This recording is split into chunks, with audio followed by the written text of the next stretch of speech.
righty, y'all. Wonderful. Well, hello, everybody. Good evening. My name is Sam Long. I'm the Community Outreach Manager for Autism Tennessee. Thank you all for coming to this Attract Healthy Relationships panel. This is made possible through funding approved by the community through the Metropolitan Nashville Participatory Budget Vote of 2024. And this slide is a part of a larger education program that was funded called Attract Healthy Relationships.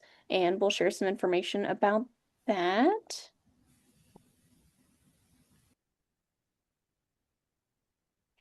So, Attract Healthy Relationships is a sexuality education program designed for autistic teens, autistic adults, and adults with intellectual and developmental disabilities. The program supports participants in building knowledge, confidence, and decision-making skills related to relationships, boundaries, identity, and personal well-being. So throughout the grant, Autism Tennessee has facilitated 2 sets of classes in partnership with the Nashville Public Libraries to bring inclusive and comprehensive sexual education to our disability communities. So thank you to the residents of Davidson County and the city of Nashville for voting for this project to be made a priority. Your investment is helping more inclusive education and community well-being become more possible for the Tennessee disability community. And if you'd like to learn more about Attract, kind of the topics we've been building on, as well as any additional future class offerings, you can go to autismtennessee.org/attract to learn more. In terms of tonight's panel, tonight we will be discussing the different paths through which autistic people find connection, as we're often finding many spaces that offer social connection that don't meet our needs. So whether that's a loud or underwhelming sensory environment, unclear social rules of engagement, or otherwise inaccessible environments to those of us with coexisting disabilities. Our panelists will share perspectives on structured coaching services, peer support programs, and other pathways that can help individuals develop connections, strengthen social confidence, and find a greater sense of belonging.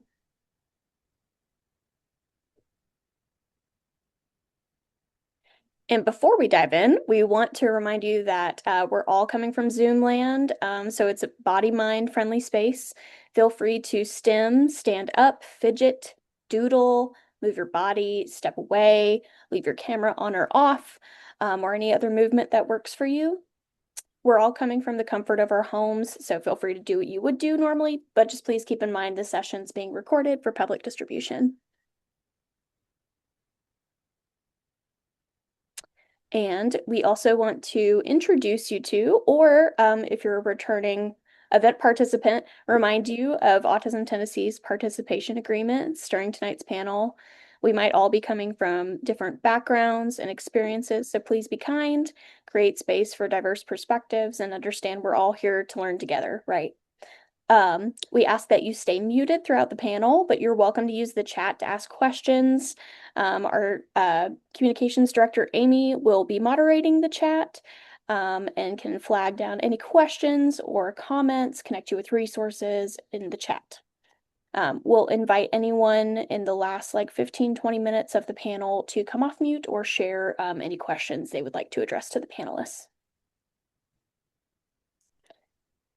All right. And without further ado, we'll get into our questions. So panelists, you're welcome to answer, or you can skip any of these questions. I'll call on each of you to reply. If you don't wish to reply, you can say pass, but we'll start by having you say your name, your pronouns, and any information you'd like to share about yourself, what you do in the community, and etc. So we'll start first with Jeremy. I'm Jeremy Hamburg. I use he as a pronoun. I'm the founder of My Best Social Life and the Social Life 360 program, along with my wonderful wife, Alana. And before this, I spent many years as a lawyer, but I've been a social coach in the autism and neurodiverse communities since about 2010. Social Life 360 is our 16-week social coaching experience for autistic and neurodivergent adults. All of our clients want more friendship, more community, more confidence when they're dating, healthier relationships. And the important thing is, we're not therapy, we're not a dating service, we're not matchmakers. We just do a really, really good job, and we care a whole lot about teaching the underlying social strategies and skills that make real relationships possible. And we also have a really great community of adults, very much like the folks in Autism Tennessee, who take this journey together. So that's us. Wonderful. Thanks, Jeremy. Alex? Hello, everyone. My name is Alex. Um, my pronouns are she, her. As far as what I do in the community, I am a participant in multiple of the adult programming for autistic adults. And also in terms of just a little bit of context on my background, I'm late diagnosed at 30 years old.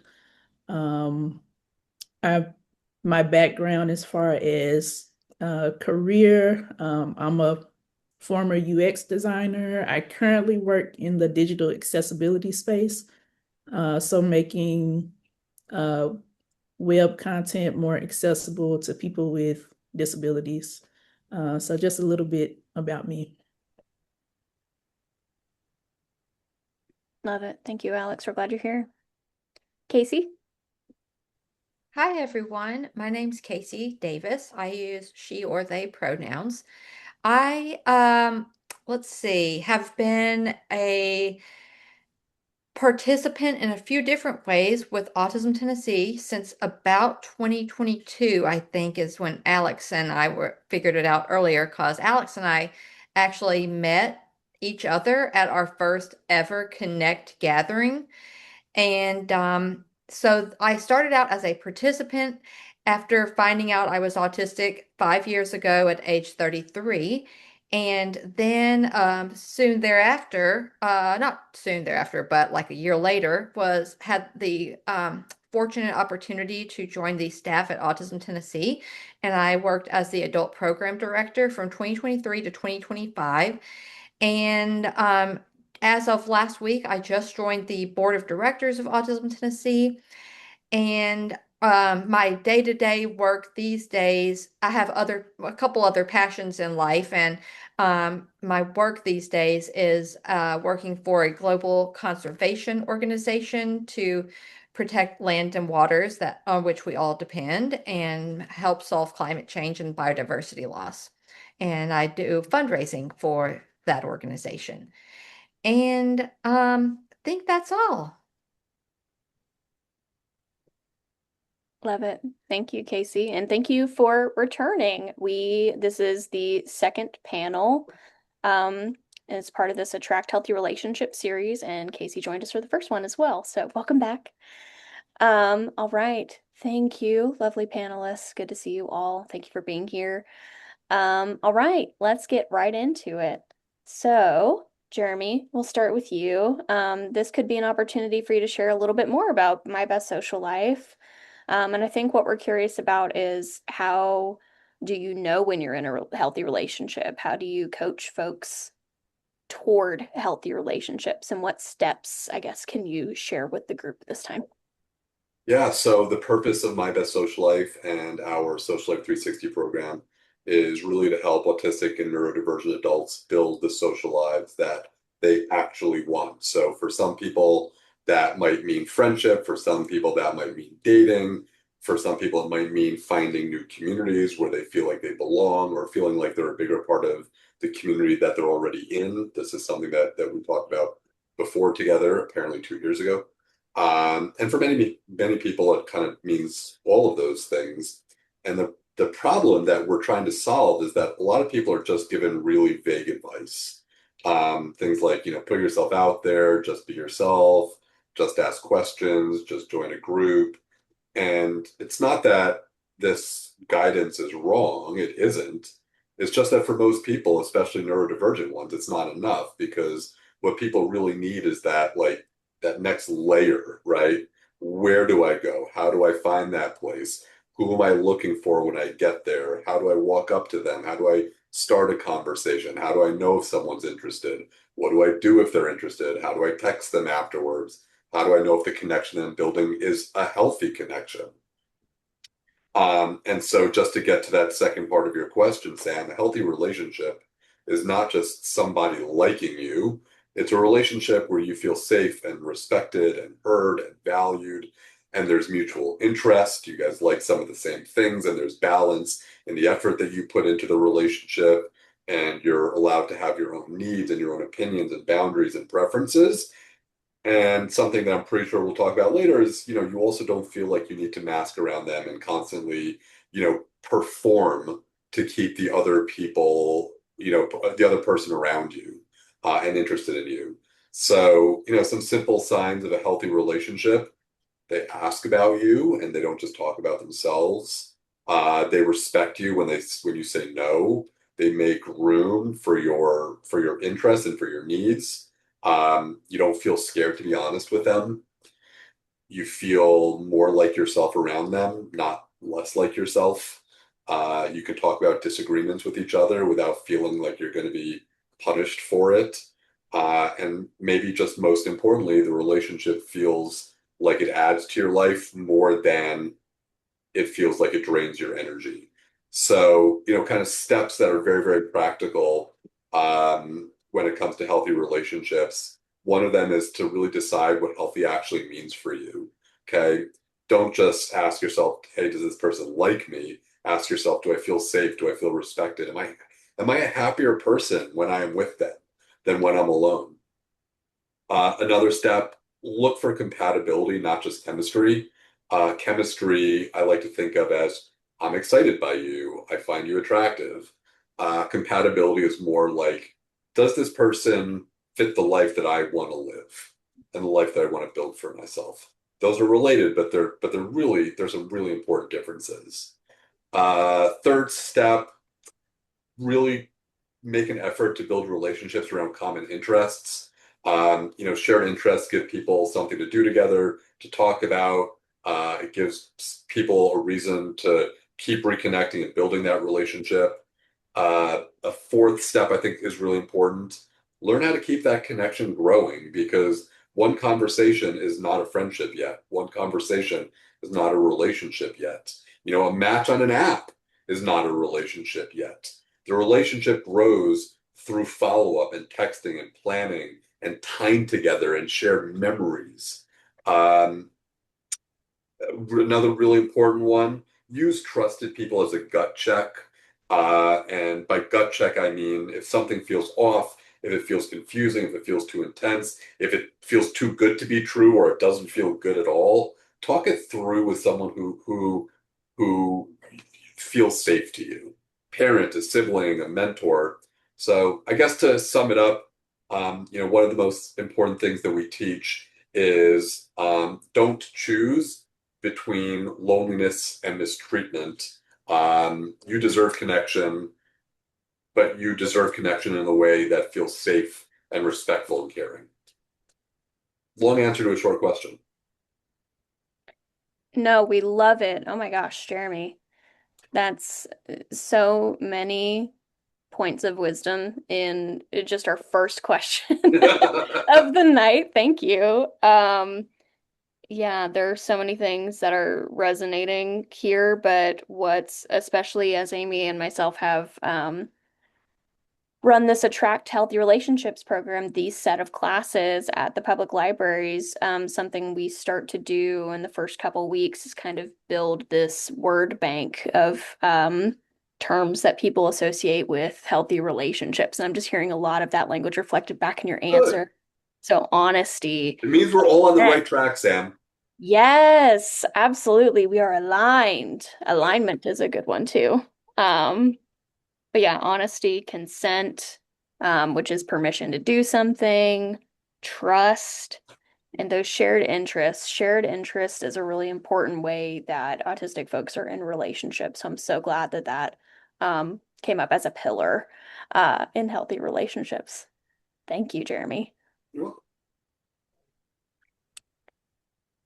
All right. And we're kind of navigating this conversation of how um, the different ways that autistic adults create meaningful relationships.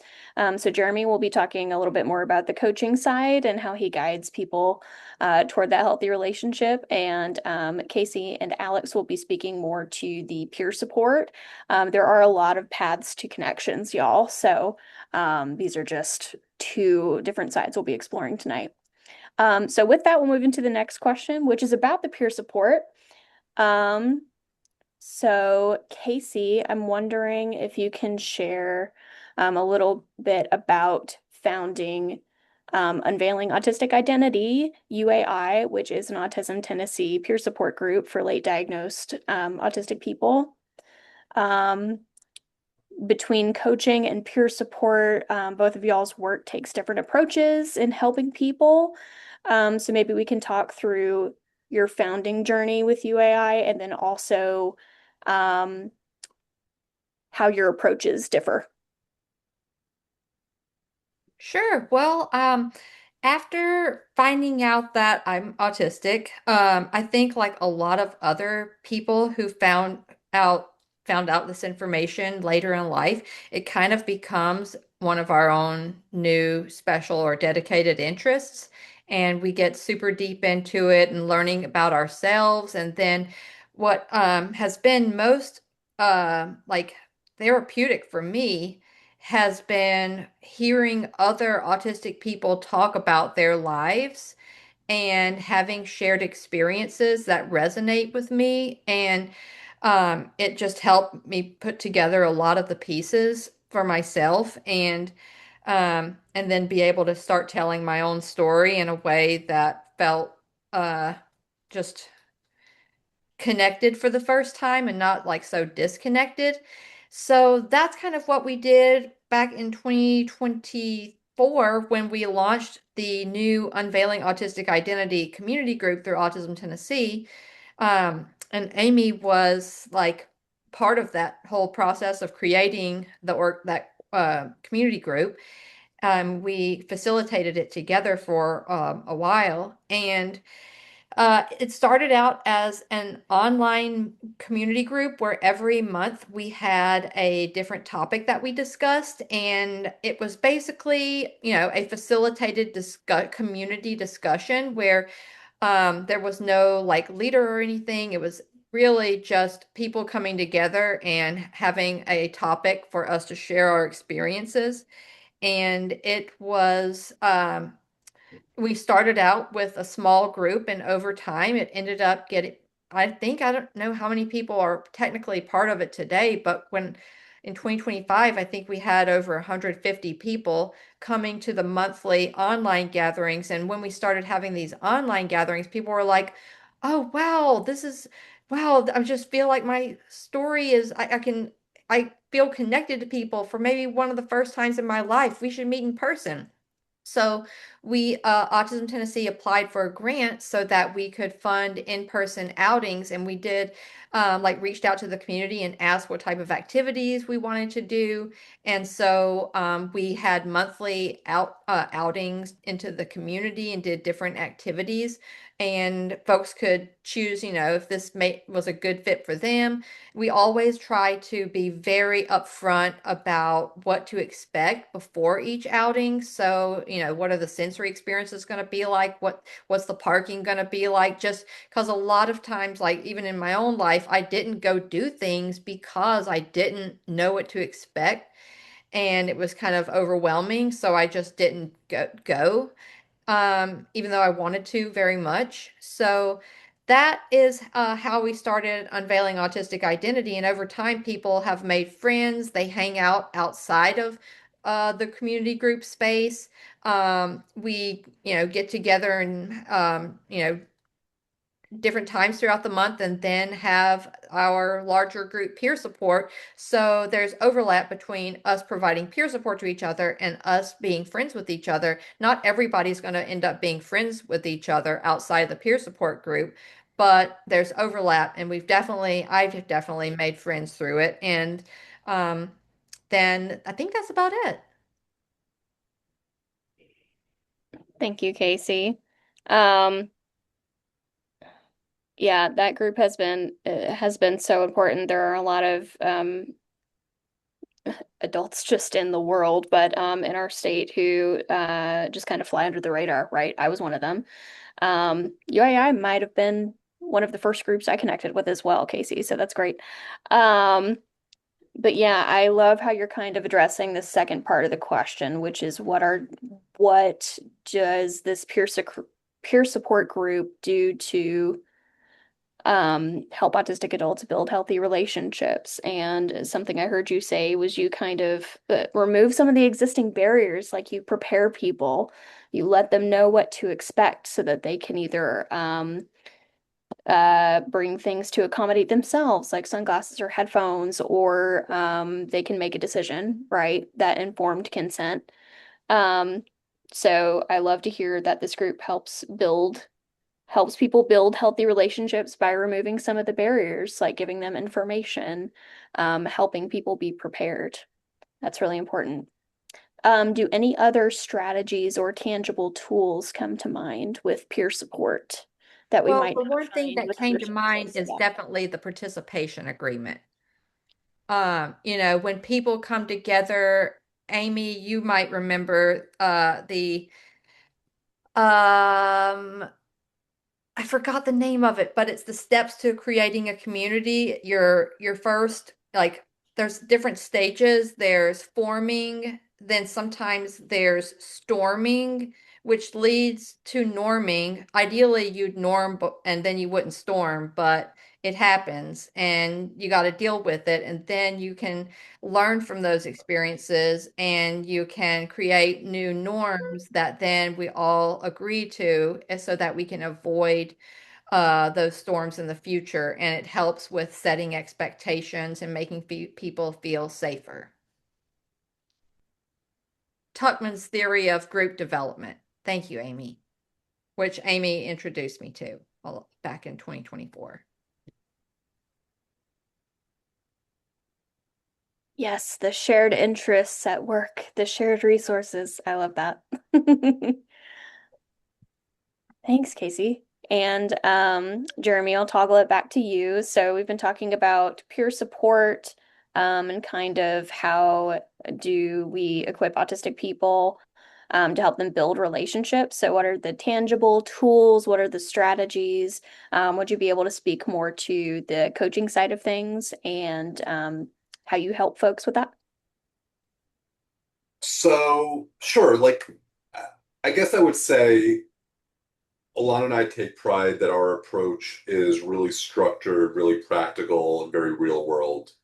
Um, I think if you look at the history of trying to help people on the spectrum live a more full social life, there's been a lot of, well, here are social skills, right?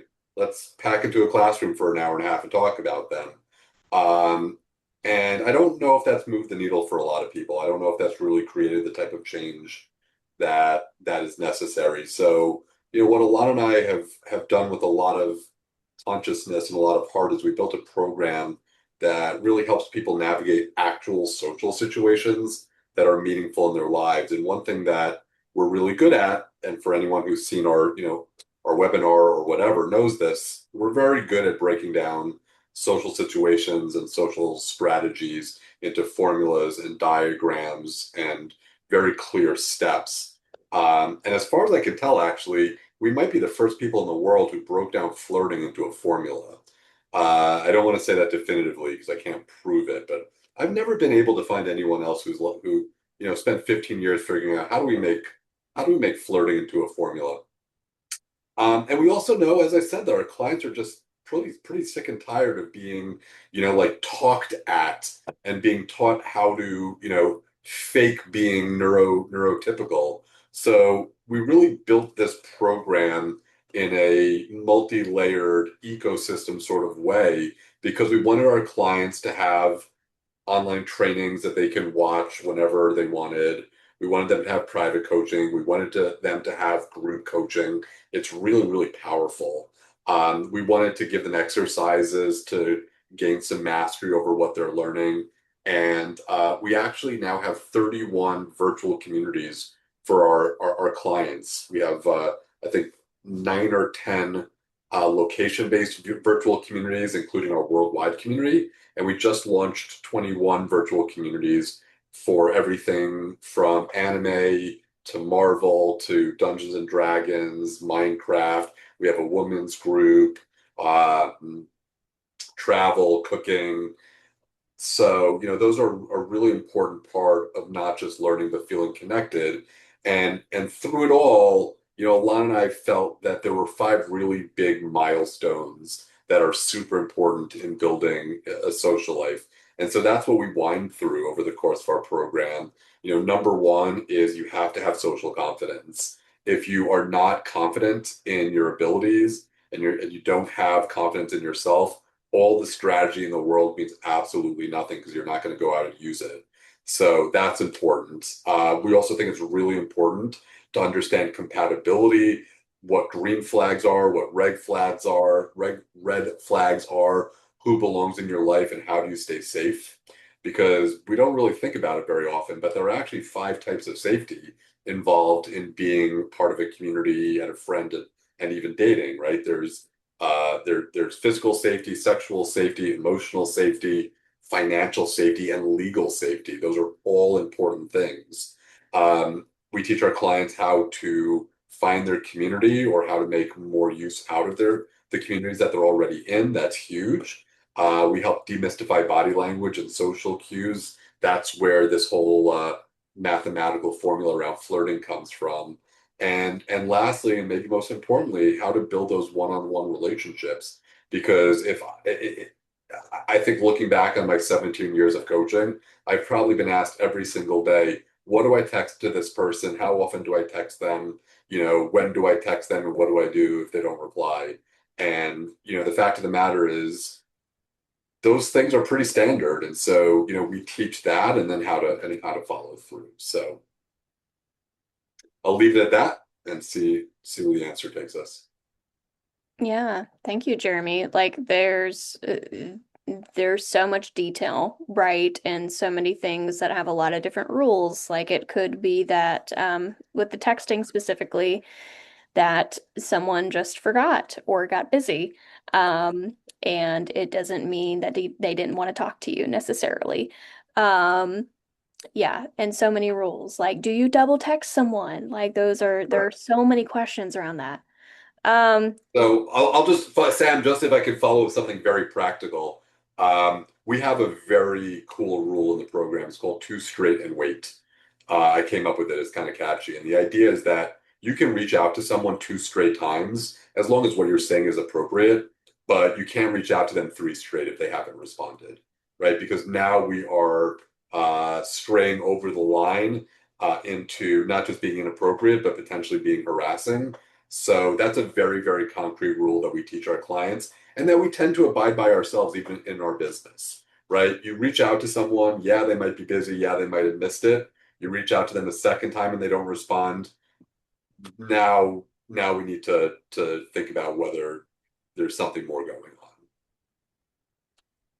sure. Yeah, thank you. I think I love that you provided kind of that benchmark, like, yeah, two follow-ups can be okay, kind of a thing. Um, I think that can also be subjective too, which makes it even more like then there are more rules. Because I'm somebody that you could definitely text me more than twice. So that subjectivity is interesting too. Um, I'm very interested, Jeremy. What is this flirting formula? It's basically, oh, how do I explain it?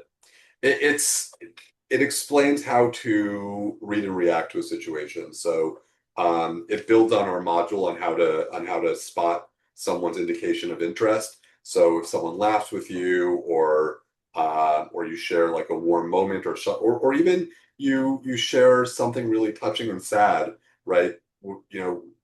At that moment, you are empowered to touch them first on the outside of the arm for about a half second, and then watch their reaction. Are they leaning in? Are they leaning out? Are they smiling? Are they frowning? And then based on their reaction, we go on to the next step. So, it's not going to make you Rico Suave. It's not going to make you the smoothest person in the world. But a lot of autistic people are very, very afraid of crossing over this invisible red line, this invisible boundary into sexual harassment. And so the flirting formula teaches people, when do you touch, how do you touch, and what do you do if the touch is not reciprocated or appreciated. Mm-hmm. Yeah, and that's where consent becomes really important because it could, breaching that vulnerability with someone, especially if they're sharing something that's like very meaningful to them, like you can just ask like you could ask like, "Hey, can I touch your arm? Like, can I physically comfort you? Can I rub your back?"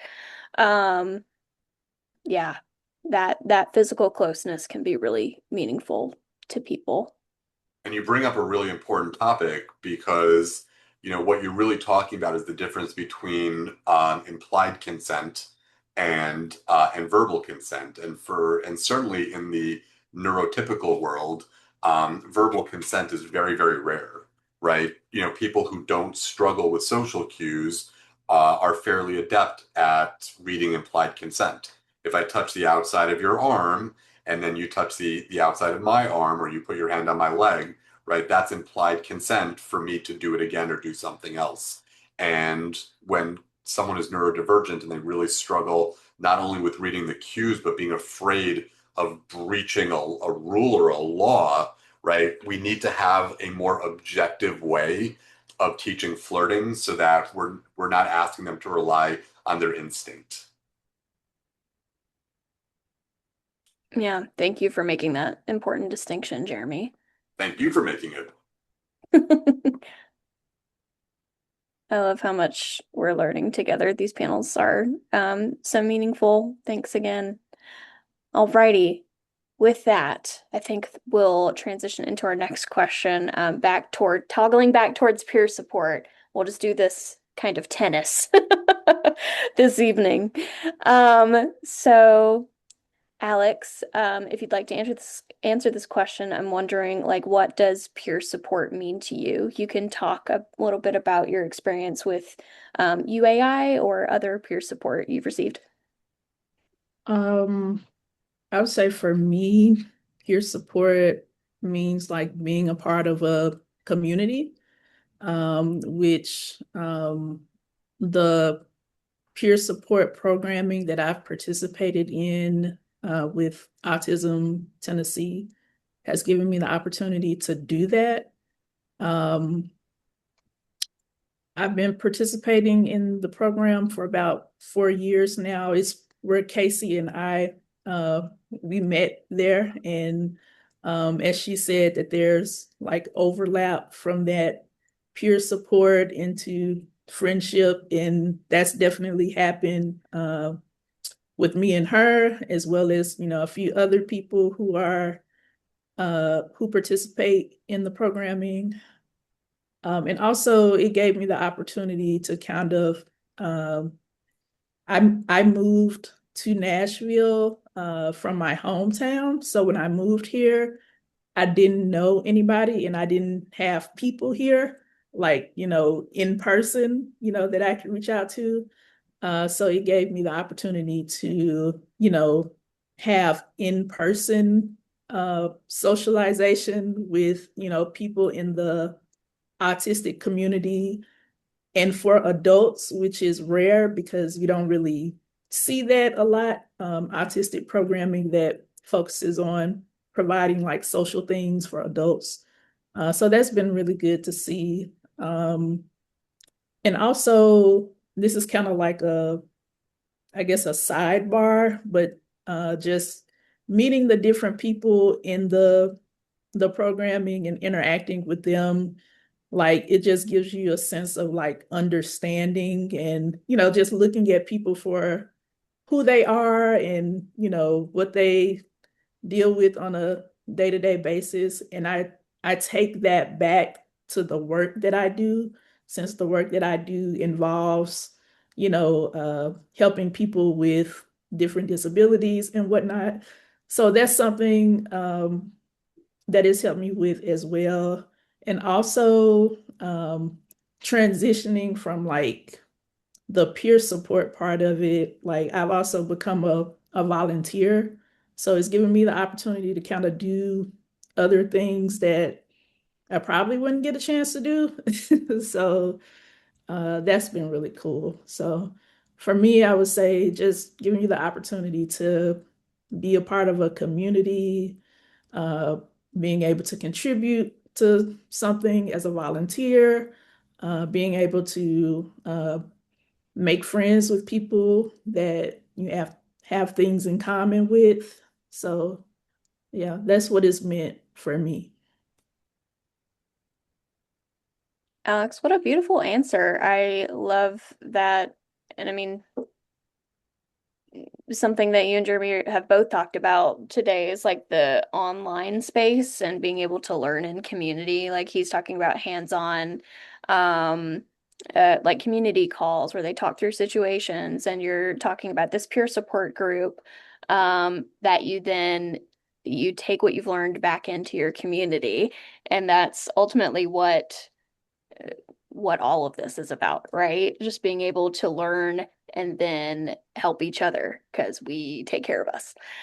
Yeah. Um, so I love that. Thank you so much, Alex. Um, and Casey, anything to add there about either what peer support means or um, anything else about your journey in UAI and connecting with Alex?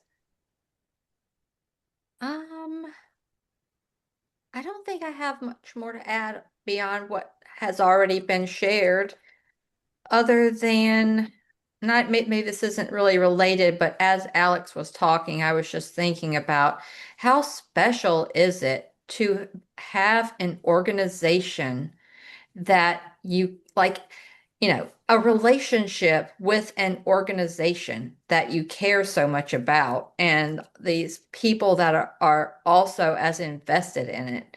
And there's so many different nonprofit organizations out there. I've never felt the same. I've never had a same relationship with any other organization in my life than I have with Autism Tennessee. And isn't that so amazing to have that through a nonprofit organization? So I was just thinking about that as we were talking, as Alex was sharing her experience.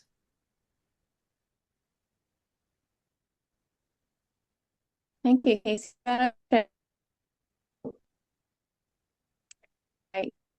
And we're starting to think about like peer support, um, either through like online coaching and the relationships you find through that, or peer support groups through nonprofits or otherwise. I'm curious, and this can be for all panelists, like what is the difference between friendship and peer support? Like those can look very different. So I'm wondering what that means to you, or if you work with clients, like how people have made that transition from like being in community with each other and turning that into friendship. Um, so Alex, I will pass that question to you if you'd like to start us. Yeah, sure. So for me, I think the difference can be maybe like where the boundaries are. Um, for me, I see peer support as like you can get peer support from people at work, but you don't necessarily have like a personal relationship with them outside of that. Whereas I feel like friendship is more personal, it's more intimate. Of course, there are different levels to that too. But I feel like, uh, friendship is more personal. And, you can grow that in different ways depending on, the nature of the relationship with that person. And peer support, I don't know, I don't know if I know the words, but it's a little bit more, I guess. I don't want to use the word. I guess cordial, if that makes sense. I don't know. But I think that they both can be like a part of like communities for you, to seek, uh relational support from, whether that's uh you can do peer support at your work or your church, or, if you're involved in like an organization like Autism Tennessee or some other organization. But friendship, I feel like it's on like a more personal, individual level. So that's kind of how I look at it. Yeah, thank you. How about you, Casey?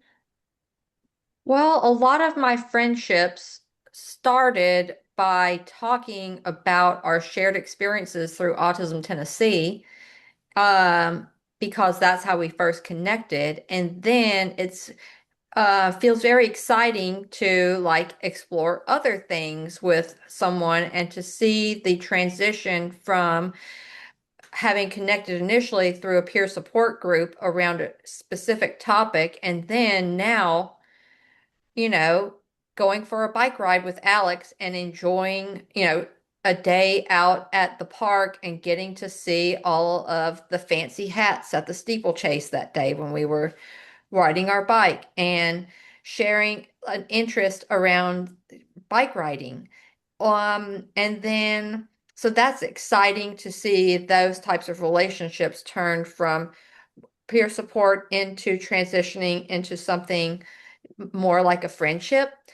And um, let's see. I can't remember what the question was, but that was just what was coming up to in my mind. Yeah, we were talking about kind of this difference between friendship and peer support.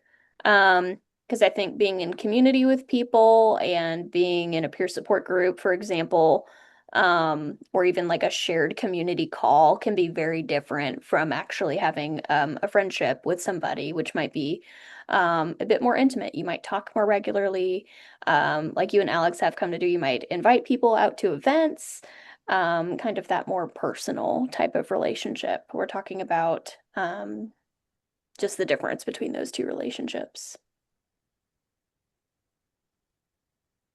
And Jeremy, how about you?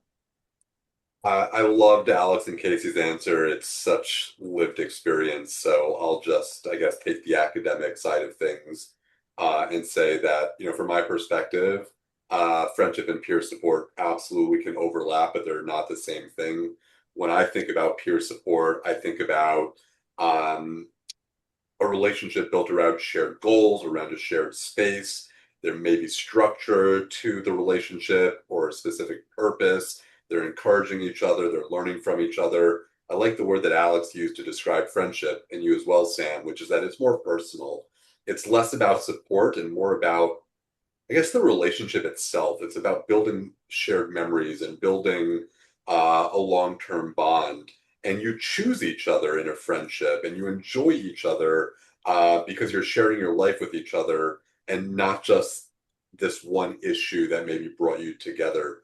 So, the important distinction in my mind is that peer support can be the bridge to a friendship. I think that's what you, Alex, and Casey were talking about, but we should not force every peer support relationship to become a friendship, because friendship is a choice. So peer support can create the conditions where friendship becomes possible, and that's what you two were talking about, which I think is beautiful.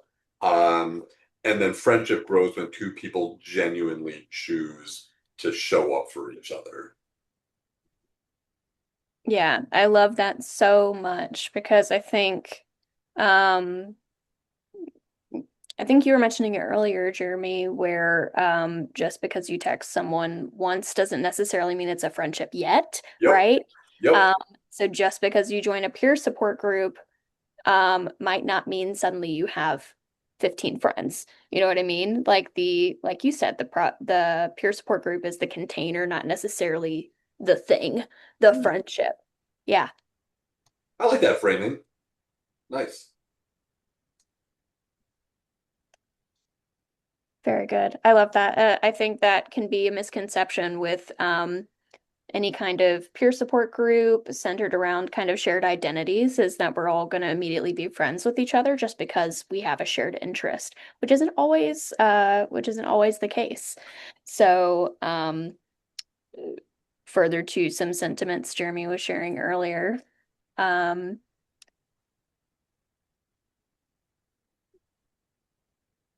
just because you're in a group together doesn't mean you have to be friends with somebody. There's going to be that compatibility, like he was mentioning. All right, thanks, y'all. Um, and we'll toggle it back to Casey and Alex for a little bit more of this peer support, and then we'll toggle back to Jeremy in just a little bit. So I'm wondering, Casey and Alex, how did joining a peer support group help you build relationships, either within the community, outside of Autism Tennessee? Um, and Casey, would you like to start? Sure. Well, it just can, how did a peer support group help you build relationships? Well, I had already lived in Nashville area for about 4 years when I joined Autism Tennessee. And granted, that was during COVID, but I'll add on the 8 years prior to that of living in Boston, Massachusetts, where I didn't really have any close friends or friends really outside of the people that I worked with. And so joining a peer support group helped me to establish relationships with potential future friends. And it gave me a place to go. Like it gave me a place to be with other people. And I, committed to myself to going because it was around an interest, a deep interest that I had, which was autism and neurodiversity. And so I was motivated to go because it was focused on one of my core interests. And then out of that, as Alex was talking about earlier, it being part of that peer support group helped me find people with whom I was interested in developing a deeper relationship with beyond the container of the peer support group. And I'll also say, I always thought that my only real friends ever would be people who had the same like interests as me. And prior to autism, my core interest was actually the topic of archives and libraries. So I thought I could only find friends who were interested in archives and libraries or who worked in an archive and library. But I found that that's wrong. You can go beyond those like you know, what you do every day. Like there's so many different ways that like topics around which you might have an interest that you could make friends around. And it doesn't have to be like the core interest of your life. It can be around things you enjoy doing. Like I love sharing positive experiences with people who like to do some of the same things I like to do. And like bicycling, going outside, um, going out to eat at new restaurants, and that can provide a starting point for conversations to learn about other people.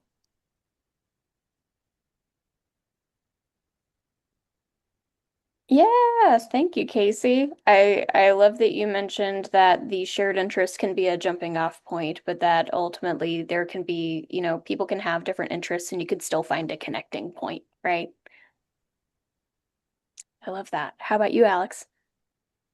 Um, I like what Casey said about the the peer support just providing you with a place to go and just somewhere to be, and I relate to that, like being new to a city and not knowing anybody. And it's like there's stuff going on, but you don't know anybody there.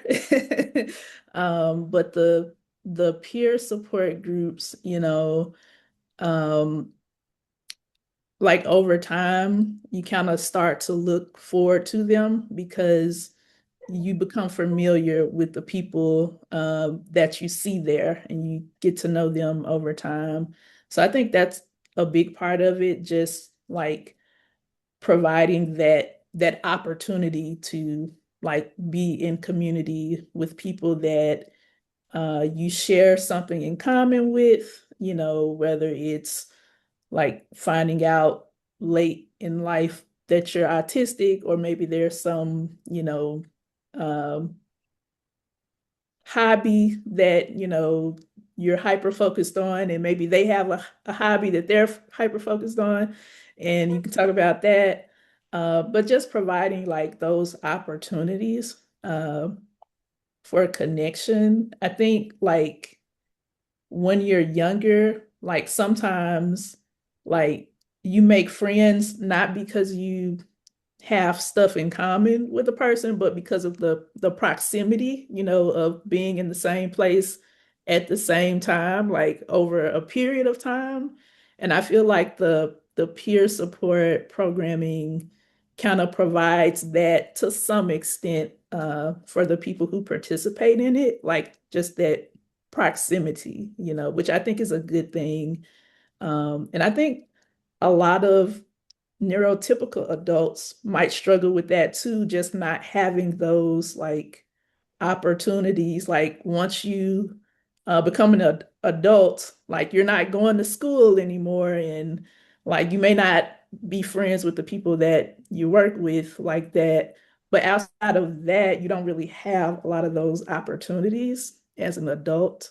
So um, I think, it provides that like something similar, which I think it's kind of cool.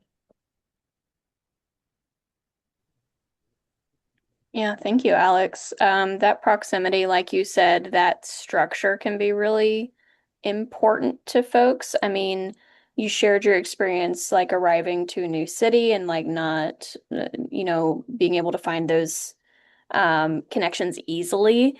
So the proximity of a peer support group, just having a bunch of people who might understand you a little bit better, that proximity can be especially helpful in finding connections. Thank you for sharing your experience with the group. Um, One thing that I think is common in either pursuing new relationships or like joining a new group for the first time, a lot of firsts is masking. So exhibiting behaviors like um, making eye contact, maybe repressing stimming or the natural ways your body moves, showing up like a different person. Masking can be really hard when you're doing something new for the first time. You might feel inclined to do it. So Jeremy, this question is for you. I'm wondering how you coach folks toward openness without masking, or how you coach folks through that beginning stage of a relationship without masking. Um, and ultimately, how do you encourage folks to maintain that open perspective? Yeah, so you're talking about a really important distinction. We are never, never, never trying to coach someone to become less autistic or less neurodivergent or less themselves. In fact, yesterday I had a coaching call with a client who is recently diagnosed. He's about 30. And he said, "Hey, Jeremy, can we tweak my mental library so I sound more neurotypical?" And I said, "No, no, no, no, no, no. We can tweak your mental library so that you can be a better version of your genuine self. But we're not here to make you seem more neurotypical. Okay, that's not what openness means. That's not what preparation means. For me, openness means being willing to try something new, being willing to learn a new strategy, being willing to look at a situation from another angle, being willing to practice, being willing to believe that one painful experience doesn't mean that your future is all going to be painful experiences. That's openness to me. And on the other hand, when I think about masking, I think about I need to hide who I am to be accepted, or I have to put on a show so that other people won't be afraid of me or they'll stick around. When it comes to coaching someone who could benefit from being more open, the first thing that we try to do is understand why are you guarded? Okay, a lot of our clients have experienced a lifetime of rejection and misunderstanding and feeling excluded, feeling infantilized and talked down to, or told that they're doing something wrong without being told why and what to do better or instead. So, of course they're cautious. So we want to understand that. And second, we want to make change small and manageable. Okay. We don't go out and tell you, hey, you need to be a totally different person. Okay. But we may say something like, try one new question, send one follow-up text where you may not have done that before, go to one event, stay for 30 minutes instead of 5 minutes, practice setting one boundary, ask one person if they want to continue the conversation. So those are all small but pretty manageable changes. And then third, we want to treat strategies like tools, not like costumes. A text template, like I talked about before, to help you with when to text, what to text, how often. That's helpful. It isn't a fake personality. Our conversation equation, right? The formula that we use to help clients with their mental library. That's helpful. It's not masking. It's not changing who you are. Planning the details of a hangout ahead of time so you know what to expect, that's helpful. It's not pretending, right? These are tools that lower the pressure of the social interaction so that a person can actually show up more comfortably. And fourth, we celebrate effort and we celebrate learning. We don't just celebrate the outcomes. And a couple of you here have been on our community calls. We love celebrating when someone gets a friend or a date or a response they hope for, but sometimes they don't. And what we want our clients to walk away with is this deeply ingrained mantra of sometimes you win and sometimes you learn. When that's your mantra, when that's how you look at the world, I've either won or I've learned, you're going to win every time eventually. Yeah, absolutely. I remember that mantra from um like one of our first events together and we sat Yep. in on a community call. I love that so much. I would And say it every day. yes, yes. Oh my goodness. And I'm obsessed with this phrase you said, treat strategies like tools, not costumes. I had to write that down while you were Take it. speaking. It's all That's yours. yeah. Oh my goodness. Thank you. But yeah, ultimately what you're talking about is like gradual, sustainable, and strengths-based approaches to things. Like you said, you're not trying to make someone less autistic, but rather work with what their strengths are. Um, yeah, I love that too. Um, and since you brought up rejection, and how the starting point of a conversation might be what blockages are you carrying? Like what might be a point of fear or insecurity. I'm wondering if we can talk about rejection sensitive dysphoria for part of our next question. So, rejection sensitive dysphoria or RSD is a common experience for autistic and neurodivergent people. And it can be heightened when navigating new relationships. We might misunderstand each other, which is natural and common, but can be overwhelming, right? So this can be for all of the panelists, but Jeremy, we'll start with you. Like, how do you support folks through instances of intense rejection when they're building new relationships? Yeah, that pain can feel really immediate and really, really intense. So, I think what a lot of people are used to hearing is, oh, just don't take it personally. And I get where that guidance comes from, but it's not usually helpful, especially to someone who's neurodivergent and has experienced a lot of rejection and does take it personally. So what we try to do is we try to give our clients tools before that sort of emotional catharsis happens. Because once that spiral starts, it's really hard to think clearly and kind of get out of that spiral. So, first, I think it is important to normalize the experience without letting that run sort of the whole show. Sorry for being so metaphorical there. Um, but I guess what I'm trying to say is something can hurt and still not be the whole truth. Okay, I think maybe that's more concrete. And so, how do you do that? Well, first you separate facts from the story that our brain likes to tell itself. So a fact could be, they didn't text me back yet, or they said that they were too busy to get together, or they didn't ask me any questions, or they canceled on me, right? Those are facts that lead our brain to create rejection stories. And those rejection stories often sound like they don't like me, I ruined everything, no one ever wants to be with me, I'm not good enough. So what we want to do is we always want to help our clients to slow things down and ask, okay, what do we actually know? And then what can we conclude from that? And we can, and what the truth is that there are oftentimes very plausible alternate explanations.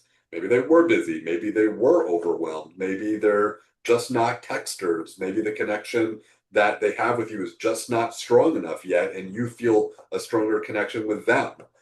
Maybe they really just aren't your person or you're not their person. And while the last one, can really hurt, uh, that is very different from I am not worthy. There's a difference between you are not my person versus I am not worthy or we're not worthy of each other. Um, Having said all of that, the most important thing that Alana and I teach our clients is really how to reframe socializing as an act of service and social justice and compassion. And so, what I mean by that is almost all of us as human beings, we go into social situations with a me first mentality. What do I want? How am I going to feel? Am I going to be judged? Am I going to be rejected? Am I going to get out of this what I'm hoping for? And the common denominator between all of those things is me, because I'm thinking about me. And it makes socializing feel very high risk. And I think what we do really well, Alana and I and Coach Libby, is we help people go out into the world with this mindset that it's not really about me. Let me go out into the world, which is really scary right now and really kind of crazy. And let me go find the people who need connection.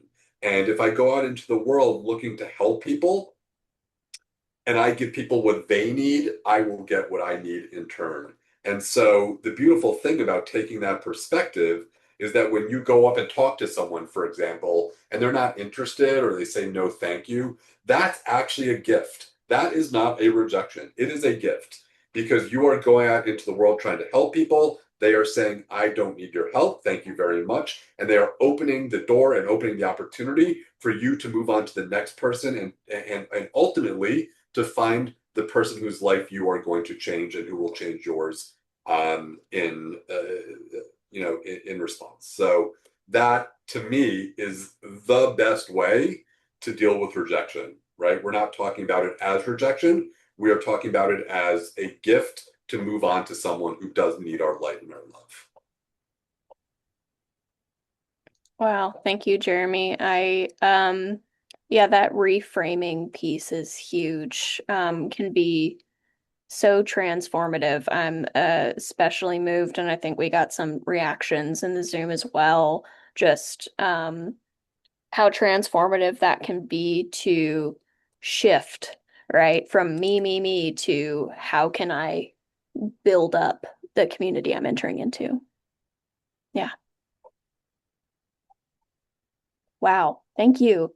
Um, and Casey and Alex, I'll share the question again. So, Casey, in your instance, this might be like, how have you supported folks experiencing rejection in a peer support group? And then, Alex, it could be if you've experienced RSD before, like how did you care for yourself or ask someone to care for you? So either sharing any experiences you'd like to offer around helping someone with rejection or how you navigated rejection yourself. Um, and Alex, I will pass that to you if you'd like to answer.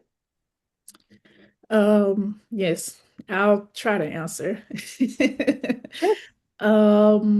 In terms of like how I've dealt with it myself, I would say just I know like society, they tend to emphasize like relationships, like romantic relationships being like a big part of your life. When you meet new people, like one of the first questions is like, are you married, or, are you single? Things like that. Um, but I watched this social media influencer. I think her name is Dr. Shantae.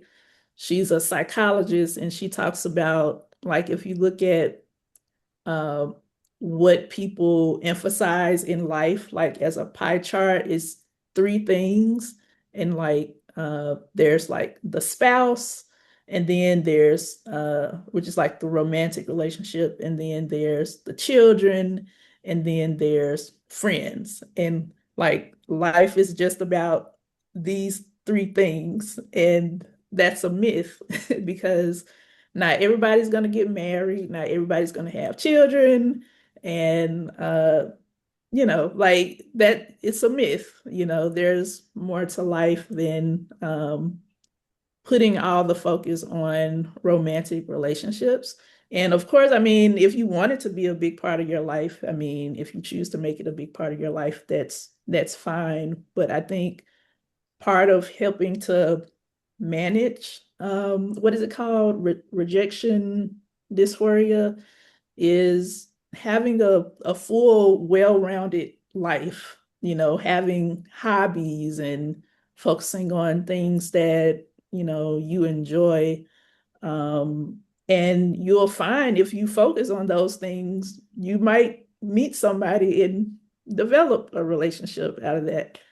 Um, and also just keeping yourself open, like when you are rejected by another person, like that's one person. And, why that person rejected you, that's between that person and that person. That has nothing to do with you. The world is a big place, and there's millions of people out there.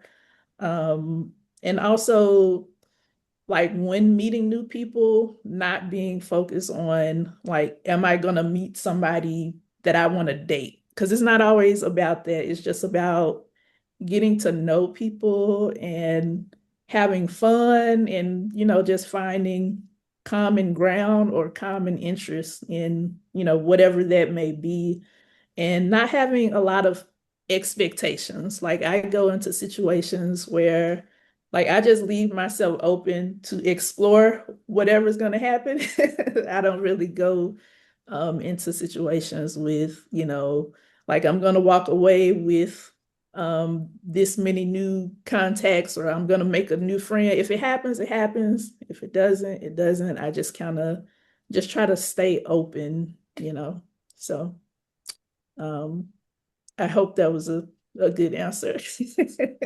Yeah, absolutely, Alex. And um something that's popping out at me is you're talking about not just an experience of personal rejection, like someone specific has rejected you or vice versa. You're talking a little bit about this bigger structure, right? Like experiencing rejection around not fitting into a relationship structure that society might expect you to have. Mhm. Whether it's like, I should be married by this age, or I need to be official with somebody. Like we need to declare we're dating 3 dates in or whatever it is. So not meeting that societal structure, rules that you haven't made yourself can lead to that experience of rejection too. So thank you for pointing that out as well, because rejection can stem from a lot of places, not just like an individual interaction. So I think that's an important distinction. Thank you. And Casey, anything to add to our conversation around rejection? I think they both covered it. Wonderful. All right, y'all. Thank you. Yeah, we'll hope to keep talking about rejection in future conversations. Oh, I see Amy has her hand raised. Yes, please. We do have one question in the chat. It's for Oh, Casey, but great. Yeah, happy to dive into group questions. So we'll open it up to questions from the panel. And Amy, if you'd like to read the question we've got in the chat already, feel free. yeah, and this is for Casey. Where did you go to find out you were autistic? Was it either a hospital or clinic? How did you feel about being autistic? Let's see. Well, I went to a psychologist in Murfreesboro. She doesn't live here anymore. She moved to Iowa, but I actually wrote her a letter, her new Iowa office a letter a couple years later to thank her for helping me learn this about myself, because it really was transformative for my life to find out that I'm autistic. And well, I will say that I went to her in the midst of a deep burnout that was leading me to have some pretty significant mental health challenges. So it was because of that burnout that I experienced that led me to going to a psychologist. Um, so, it's can burnout can be a debilitating experience for many autistic people, and I'm sorry that a lot of autistic people have to go through burnouts at different periods of life, but that particular burnout led me to finding some really important information about myself, and then when I did, it was exhilarating and it helped me find my community.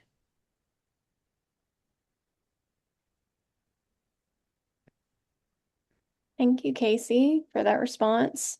And Amy has just shared the email for our resource helpline. So if you're looking for diagnosis resources, for referrals, for other resources in Middle Tennessee, you can contact our support helpline at support@autismtennessee.org. And we'll drop the resources for My Best Social Life as well, so everybody has all of the resources at their disposal tonight. Before we wrap up our conversation, does anybody else have any additional questions? Folks in the audience, even other panelists, if you have a question for each other, feel free.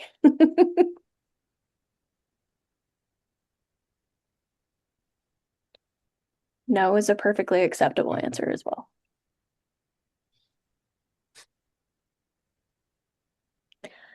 All right, y'all. Well, thank you so much for joining in on the Attract Healthy Relationships panel discussion, creating meaningful connections as an autistic adult.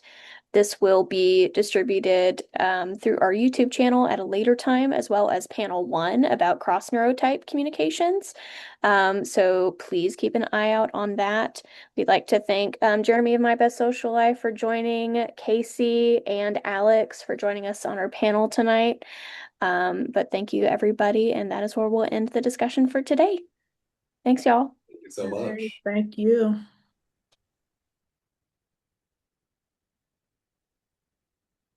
Thank you guys. Yeah.